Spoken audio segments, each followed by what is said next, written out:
Daniel de la Osa y nací en La Habana, Cuba, en el 1962. Esta nueva historia habla de una parte también de mi vida en Cuba como estudiante. Y bueno, resulta que en el año 1973, finales del año 1972, después de un intento fallido de mis viejos a intentar matricularme en una escuela que estaba en el cerro frente a Crucella para pasar el 7º grado, se convencen de que allí no voy a poder continuar. Aquella escuela no me gustaba para nada y aquello se empezaba a poner un poco extraño para mi gusto. Había un poco de violencia y bueno, ellos deciden enviarme a estudiar a Isla de Pinos. A Isla de Pinos, esa isla tan conocida del Caribe, donde Fidel Castro había fundado unas 60 escuelas, había construido en un tiempo récord más de 50, creo que fueron al final 60 escuelas, y que después con el tiempo se fueron dando cuenta que la velocidad a la cual aquellas escuelas fueron construidas se dejó sentir inmediatamente desde el punto de vista arquitectónico, porque aquellas escuelas se comenzaron a construir a finales de los años 60 y cuando yo fui a principios de los años 70 ya estaban bastante destruidas. Ya se dejaban ver los salideros de agua, las puertas se caían, aquella construcción era de muy mala calidad. Se empezaban a caer las tortas de cemento sobre el pasillo central, que estaba cubierto, sí, todas tenían un mismo estilo, estaban cubiertas por un pasillo aéreo, al lado estaba aquel lugar donde se hacían los matutinos, aquella plaza de los matutinos, y bueno, sí, todas tenían el mismo estilo, feo, re feo, que voy mostrando en las imágenes, donde quiera que tenga un espacio, creo que bueno que es aquí que las voy a mostrar hoy. Bueno, pues esas imágenes que muestro son un testimonio de en lo que se convirtió aquella gran obra arquitectónica de Fidel Castro, que al final de la historia no le gustaba nada, a él le gustaba solamente lo que él hacía. Decidió cambiarle el nombre a la Isla de Pinos y en el 1978, en la primera oportunidad que tuvo, hizo un acto y le cambió el nombre a la Isla de Pinos y le puso Isla de la Juventud, porque es el nombre que a él le gustaba, hacerle gracia a los rusos y a toda la tontería esa que siempre tenía encima.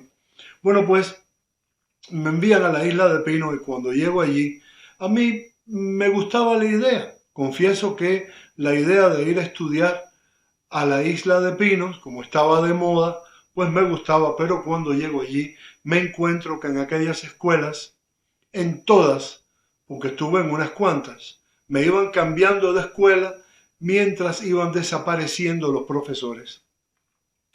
Y la primera escuela a la que yo llego se llamaba Clara Zetkin. Estuve allí unas semanas, allí no alcanzaba la comida, no había maestros, aquello era un desastre, la violencia era enorme, porque allí en aquella escuela secundaria habían tipos que tenían 20 años y estaban en 9º grado. Aquello de verdad que tenía muy, muy mal aspecto. Después de Clara Zetkin me mandan para otra escuela que se llamaba Nicolás Copérnico. Escuchen los nombres de aquellas escuelas. Todas las escuelas tenían que ver con un puto nombre comunista. Y bueno, se pueden imaginar. Ahí en Copérnico también la cosa estaba mal, no había maestros, o había pero no asistían a clases. Nosotros que éramos niños nos mandaban a la agricultura solos, a aquellos campos de toronja, donde sufríamos muchísimo del calor, del hambre. Si teníamos hambre teníamos que comernos una toronja. Aquello no sabía bien, porque era, claro, la toronja es muy amarga. Hoy la adoro, pero en aquel tiempo, como niño me gustaba la naranja y no podía imaginarme alimentarme de aquella fruta tan amarga. Después de eso termino en otra escuela que se llamaba Vietnam Heroico. Vietnam Heroico. Bueno, heroico. Me imagino que habrá sido también una idea de Fidel Castro en su afán de bautizar la isla entera. Desde las escuelas hasta la isla, hasta las plazas, hasta todo. Bueno, pues en aquella bella isla de Pinos que se llamaba, cuando la fundan los españoles a principios de 1800, y fundan La Fe, es decir, Santa Fe. Todos le decíamos La Fe en la isla. Pero bueno, se llamó en su fundación Santa Fe y fue la capital de la isla de Pinos hasta que al final termina siendo Gerona, fundada porque como estaba tan cerca del mar, bueno, pues y la ruta de Cuba hasta la isla de Pinos, bueno, era mejor la entrada por Gerona por condiciones geográficas y termina siendo Gerona la capital. Bueno, pues yo en aquella escuela no me sentía nada bien y aquello era una gran prisión. A donde quiera que llegaras, éramos niños, teníamos 11 años. Los que estábamos bien en la clase, en séptimo grado, teníamos 11 años y compartíamos aquellos albergues con aquella pandilla de salvajes que andaban asustando a todos aquellos niños, a todas aquellas muchachitas que eran tan jóvenes. Bueno, pues allí había de todo, había violaciones, aquello era un gran desastre, aquello no había quien lo controlara, había muertos que no se sabían cómo habían muerto aquellos niños, algunos habían sido apuñalados, algunos habían sido asesinados sencillamente por aquella banda de delincuentes que pernoctaba también en aquellas escuelas. La cosa se puso muy mala, se puso muy fea. Y yo cogí miedo y hablando con un amigo, le digo, se llamaba Daniel, igual que yo le decía Danielito, él era más pequeño de estatura que yo. Un muchacho muy bueno, muy noble, muy cariñoso, que inmediatamente se acerca a mí también buscando protección. Y bueno, yo por supuesto me sentía protegido estando con él. Éramos niños, repito, niños de 11 años. Bueno, pues la conciencia infantil que teníamos en aquel entonces nos hace escaparnos de la escuela. Yo le propongo escaparnos y regresar a La Habana. No sabíamos cómo hacerlo y salimos caminando hasta La Fe, hasta Santa Fe. Y bueno, al final llegamos a La Fe, no sabíamos qué dirección tomar. Allí un señor mayor que nos vio, parece que se compadece de nosotros. Yo le dije la verdad, yo le dije que queríamos regresar a La Habana, que estábamos sufriendo mucho allí. Y bueno, salimos caminando y caminando desde la escuela hasta La Fe y de La Fe, Santa Fe, hasta Nueva Gerona, logramos llegar. A La Fe la separa de Gerona 15 o 20 kilómetros, es algo así. No está tan lejos. Danielito y yo, aquellos dos niños de 11 años, caminamos escondiéndonos también entre los campos de toronja que había entre La Fe y Nueva Gerona y llegamos a Gerona. Allí no llevábamos dinero, no llevábamos nada, éramos niños. Allí se perseguían a los niños que intentaban escaparse de la escuela como si fueran presidiarios. Aquello era terrible. Cada vez que encontraban un niño escapado de la escuela le metían tremendo castigo, le quitaban el pase, no podía ir a La Habana. Era una prisión. Aquello era de verdad que el régimen que impuso Fidel Castro en aquella isla, en aquella linda isla de estudiantes, a la cual le puso después el nombre de Isla de la Juventud, no era otra cosa que un gran presidio, mucho más severo que el presidio modelo que pasó Fidel Castro. Tengo testigos, tuve testigos, porque mi tío me contaba que estuvo en el presidio modelo con Fidel Castro, que aquello para Fidel ni fue presidio ni fue un carajo, aquello fue unas largas vacaciones.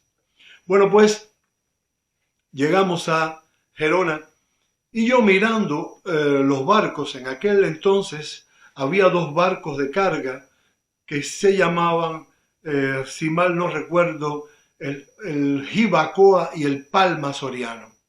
Eran barcos que se intercambiaban, cuando iba uno regresaba el otro, eran barcos de carga que llevaban mercancía desde la isla hasta el puerto de Batabanó y después todo eso se distribuía. También llevaban de Batabanó hacia Gerona. Bueno, pues mirando un camión Leyland que había en las afueras, en el puerto, yo me doy cuenta que los camiones que estaban alineados allí comenzaban a entrar al barco Jibacoa que estaba atracado en el puerto. Y yo le dije a Danielito, ¿tú sabes qué? Nos vamos a meter bajo la lona de uno de esos camiones y vamos a esperar que entre al barco y de esa manera nos vamos de aquí porque teníamos la seguridad de que el barco iba para La Habana. Así lo hicimos, nos escondimos en aquel parqueo entre los camiones, fuimos sorteando obstáculos hasta que logramos subirnos a aquel camión Leyland que iba cargado con plátanos y nos metimos sobre los plátanos cubiertos con la lona. Poco tiempo después sentimos arrancar aquel motor y el camión comenzó a rodar y sentimos como entraba en el barco. Sentimos porque iba con lentitud y sentimos las ruedas pasar sobre la plataforma, ¿no? Y aquel camión entró al barco. Allí nos quedamos escondidos varias horas hasta que aquel barco zarpó. Sentimos los motores del barco con gran anhelo y no sé cuántas horas pasaron. Yo creo que el viaje entre Nueva Gerona, entre Nueva Gerona y Batabanó era de 8 horas más o menos. Era un barco muy lento, un barco de carga, viejo además. Y bueno, para no alargar la cosa, allí nos íbamos alimentando de plátanos verdes y de lo que apareciera. Pudimos sacar la cabeza, entonces vimos que no había nada y entonces en algún momento bajamos del camión hasta que sentimos un ruido y nos volvimos a esconder. A la mañana siguiente sentimos que el barco está atracando y se abren las compuertas. Allí esperamos con un sigilo increíble hasta que sentimos que el camión arrancó y aquel camión salió del barco. Inmediatamente después de la salida, el camión toma un pequeño camino y aquel camionero para en un parqueo que había en el puerto y nosotros, bueno, sacamos la cabeza y allí le dimos a aquel pobre hombre un susto de muerte. Íbamos completamente manchados, aquel uniforme azul que se utilizaba estaba completamente tiznado de negro. Pero bueno, qué ocurrencia, ¿no? Escaparnos de la isla en un camión de transporte agrícola. Pues aquel hombre tan bueno nos preguntó qué pasaba, le explicamos y nos dijo que para dónde queríamos ir, porque él tenía normalmente que declarar que estábamos escapados. Él fue muy consciente porque supo y comprendió inmediatamente que no queríamos que nos fuera a denunciar. Y entonces él nos dice que va para el puesto de acopio de la ciudad deportiva de La Habana. Imagínense ustedes, y va para mi casa. Yo vivía frente a la ciudad deportiva en el barrio de Palatino. Y bueno, aquello fue una gran alegría. Aquella travesía, bueno, ya fue en la cabina del camión con aquel buen hombre que nos llevó hasta el puesto de acopio del cerro frente a la Ciudad Deportiva, y de allí fuimos caminando hasta mi casa, Danielito y yo. Donde entramos, mi madre nos vio y ni siquiera nos preguntó qué pasaba. Enseguida comprendió. Yo le dije, mami, nos tuvimos que escapar. Llevamos varias horas en esto, no sé cómo no nos han encontrado, porque ahí inmediatamente saltaban las alarmas. Ahí se hacía un pase de lista en la isla a cada rato, y cuando faltaba un niño o dos, bueno, pues salían todos aquellos perros a buscar a los niños para poderlos apresar, meterles un castigo y dejarlos en aquella escuela donde no aprendían nada.